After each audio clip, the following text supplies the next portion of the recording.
একদিন সব অবহেলা দ্বিগুণ করে ফিরিয়ে দিব। সব দাঁড়িয়ে থাকা, চেয়ার থাকতেও বসতে না বলা ফিরিয়ে দেব।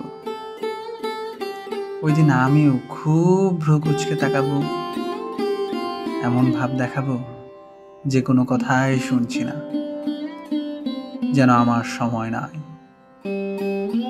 আমি সকল ব্যস্ততা ফিরিয়ে দেব, সব অবহেলা দ্বিগুণ করে।